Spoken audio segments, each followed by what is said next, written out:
Thank you, Madam Speaker. I'm happy to rise today to second the motion by the Honourable Member for Thornhill, and I'll be splitting my time with the member for Bruce Grey, Owen Sound. I come from the private sector, and we tend to look at the market to determine what our customers want. We don't tell them what they need. That's the best way to go out of business. But here, the Liberal government tends to take a different route. Look, at a press conference in 1986, U.S. President Ronald Reagan said, "The 9 most terrifying words in the English language are, I'm here from the government, no, I'm from the government and I'm here to help." Well, that's like this legislation. To me, it's pretty terrifying, and to wit, I was around this place when the Liberals introduced the National Energy Program. This was government interference at its very best. And we all know what happened to the National Energy Program when government decides what is best for the consumer and the market, when it dictates how the private sector will produce its goods and ship its product. The evidence suggests it won't work. But when you take a look at this legislation, this is the new carbon tax. This is going to result in the similar reaction that we have seen across the country over the past several years with the carbon tax. And as industry tries to cope with the mandate that is being imposed on it, I wonder what the government will do when the sector fails to reach the KPIs that are established in this legislation. Again, I'm inclined to look at things like this from a business perspective, and I know that the private sector and the public sector are two different things. But there needs to be a business case here.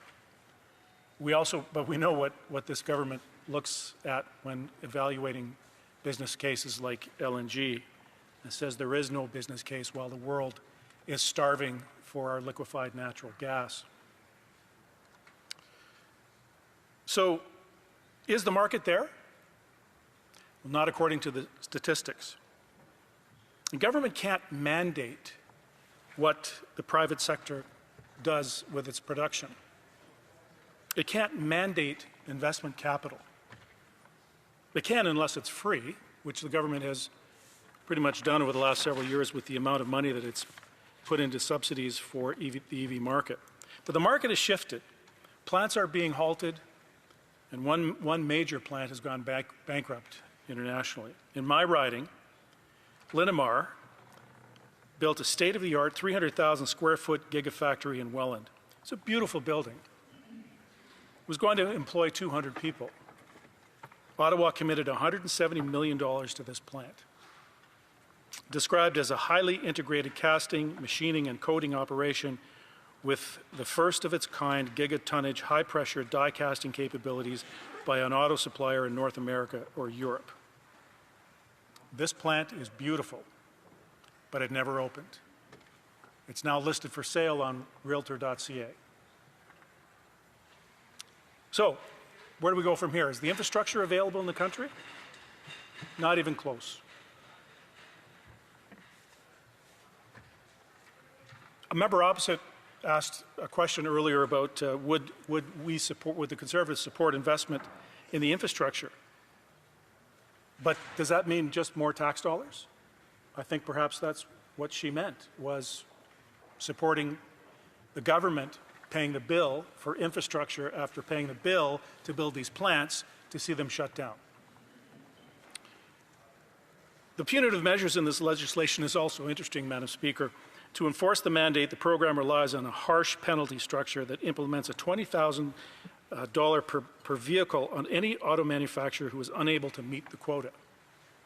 Put another way, if a company is supposed to sell 1,000 vehicles in 2026 and 200 of those must be EVs, but only end up selling 150, the company is therefore 50 EVs short of their quota and subject to fines.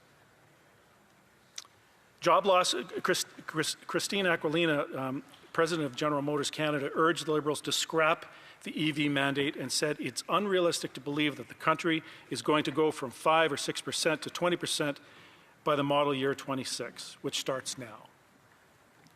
Brian Kingston, President and CEO of the Canadian Vehicle Manufacturers Association, said the federal EV mandate needs to be repealed before serious damage is done to the auto industry at the worst possible time.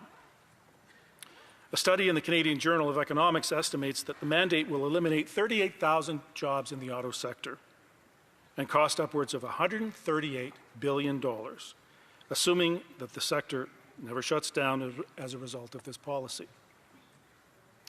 But let's talk about tariffs. This is the worst possible time to be imposing a new business model on a private sector industry. My colleague from Algonquin, Renfrew, Pembroke, was correct when she said this could devastate the auto sector.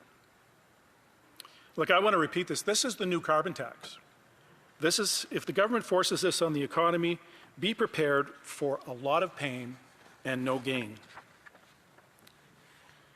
The only thing that this policy does is rehabilitate Elon Musk's reputation. So yes, let's put Elon in charge and see what happens. Canadians cannot afford another lost Liberal decade driven by bad Liberal policies. This is government interference extraordinaire. I hope the members opposite will support our common sense motion to repeal this mandate. But, Madam Speaker, I won't hold my breath. Thank you. Questions and comments. Questions et commentaires, l'honorable député. The Honourable Member for Pierre Boucher, Les Patriotes Verchères. Thank you, Madam Speaker. I heard the Conservative member speak. It gives me the impression that we're on the verge of an apocalypse with EVs. This is surprising to me, Madam Speaker. The EV sales goals, for instance, in Quebec, we go beyond our goals every single year. We sell more EVs per year in Quebec than what the government asks of us. That's surprising. How does the Conservative Party explain that 50% of EVs sold in Canada are sold in Quebec? It seems that some people do want EVs, right? Thank you, Madam Speaker. Look, I'm not here to say that there is no market at all for EVs. What I'm saying is the government can't impose its will on a private sector business without expecting that, continue to invest massive amounts of dollars to incentivize production and capital investment. That's the only reason why we're here today with this legislation, is that we have been responding to a business case with a false narrative. The private sector is not going to, the private sector will respond if the market is there. But let's let the private sector do the work and invest the money to make it work. The Honourable Chief Government Whip. Madam Speaker, does the member know what all these lights are around us? They're LED lights. They're the most efficient from a production perspective and also from an energy consumption and thus electrical perspective and in terms of producing electricity to use them. Does the member not realize that 25 years ago the most light bulb that was used was an incandescent light bulb? Does the member think that industry just created the LED light bulb and suddenly we started using them? No. In the province of Ontario, the provincial government said we're going to phase out the incandescent light bulb. In the interim, he might remember we had the compact fluorescent light bulb that lasted for about 10 to 15 years. Then after that, the LED light bulb became the most prominent light bulb. It is now the cheapest light bulb to produce and to use. That all happened because the government in Ontario at the time said, we want to phase out the incandescent light bulb and replace it with the LED light bulb. And because of their initiative, today, we only use LED light bulbs that produce more light and that do it more cost effectively. Does the member wish we still had the incandescent light bulb? Honourable Member for Niagara South. Thank you, Madam Speaker. It's interesting little gaslighting going on there. Look, nobody is forcing anyone to completely redesign how they travel in this country. Comparing a light bulb to an EV while fundamentally changing the entire business model of a multi-billion-dollar industry, it's not a light bulb. So let's not confuse apples and oranges here. The honourable member for Chatham-Kent-Leamington. Thank you, Madam Speaker, and I want to welcome my colleague to the chamber. I too come from the private sector. Just on the subject of light bulbs, the government of Ontario did not ban incandescent light bulbs.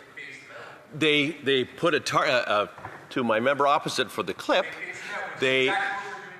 what they did is they put a target out there. We met yesterday and a year ago actually with the global and domestic automakers, and they said, give us targets.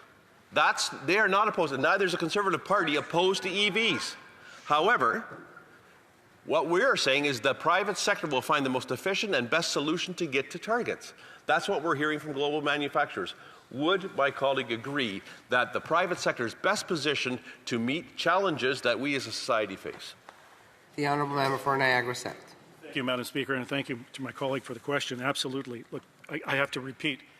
Look, we have this brand new, beautiful plant that's in my riding in the city of Welland, where I live, is a 300,000 square foot facility that the only reason it was built was because of the subsidies that were given to it. The plant is never opening. It's on the market for rent or for sale. This is an incredible example of what happens when the government interferes with the private sector. Consumers will drive the market. We will make a transition to electric vehicles, but you can't force it by saying in the next 10 years, thou shalt not produce another gas-powered vehicle in this country. It's not going to work. This is going to be the new carbon tax, and I'll guarantee you that the government's going to back down on this in a few years.